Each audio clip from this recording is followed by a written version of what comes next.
Hi again and welcome to my channel. Now, when I speak to lots of people regarding interviews and going for job interviews, they focus a lot on trying to impress the employer or trying to say the right things so the employer hires them. Now, in this video, what I'm going to do is break down this subject and also show you the mentality that I have when it comes to this subject and how it can benefit you. First of all, let's break down the subject of employment. There is an employer and there is an employee. Now, the only reason you are hired to work for a company is because the employer believes that whatever he invests in you, he's going to receive a lot more back in return. So in salary and training, all that money spent on you, he is expected to receive much more than that. That's the only reason you are actually in the position. So let me reiterate, the employer did not hire you because he or she fancied giving away free money. He or she has hired you purely because of the fact that they believe they are going to profit from whatever position you're in. Why am I telling you all this?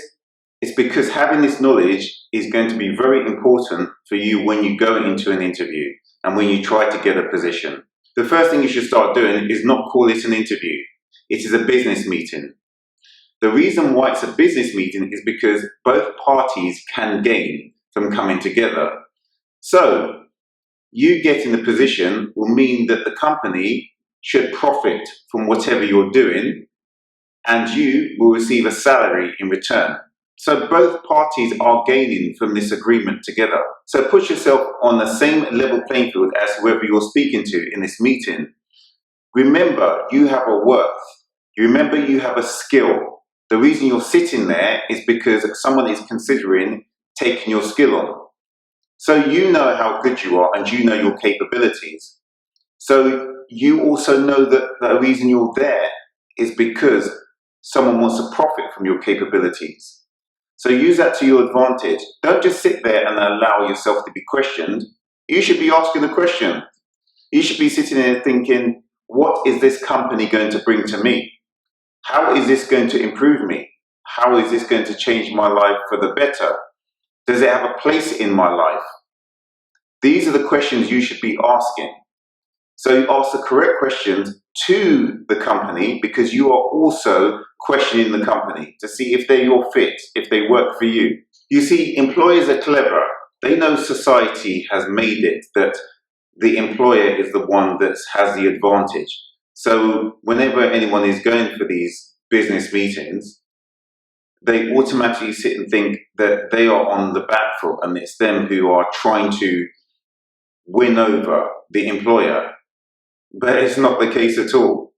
Remember, if the company doesn't have any employees, there is no company. There's no one to do anything and the company won't make money. So let me tell you what happened to me when I was about 21. I left a company that went into administration. I went to go to a business meeting at a new company. Now, I knew how well I did in the other company, so I knew my capabilities and I was confident in my ability. So when I went into that interview, I said to the person interviewing me, the sales manager, I said, no matter where I go, I'm going to make the company a lot of money. Now, this is very simple. Your choice is whether I make the money here with this company or I just make it with one of your rivals. A few days later, I was hired. Some people might call that arrogance. I call that as knowing your worth, knowing your capabilities and being confident in yourself. I hear quite a few people saying they don't like the job they're doing and they don't like where they're working, but yet they continue to work in the same job. I sit and ask the question, you're in a business arrangement here.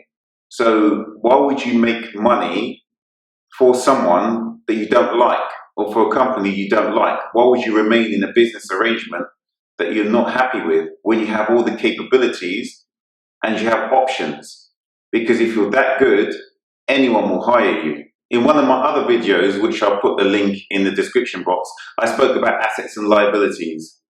Now, the last job that I left, that I resigned from, I sat down with the head of HR and I explained to him, figures-wise, I said, I have brought in X amount of money. So therefore, I am seen as an asset in this business arrangement. And I said to the HR manager that you have, because of the changes you've made in the company, you have become a liability to me. She was quite surprised that I said that. And I said, I don't have time for liabilities in my life. So therefore, I have to remove you as a company from my life. Because it's a business arrangement, and that's the way I see it, I don't see it as me being employed. I see that they have to bring something to the table. If I bring something to the table, they have to bring something to the table. It is really important to have the right mentality when you're entering the employment world. You have to know your worth. You have to know your capabilities. You have to see yourself as the asset, so you have the upper hand. So when you go into this business meeting, it's for them to impress you, not the other way around, because you know what you can do. I hope you found this video useful, and I hope you can take something from this that can help you.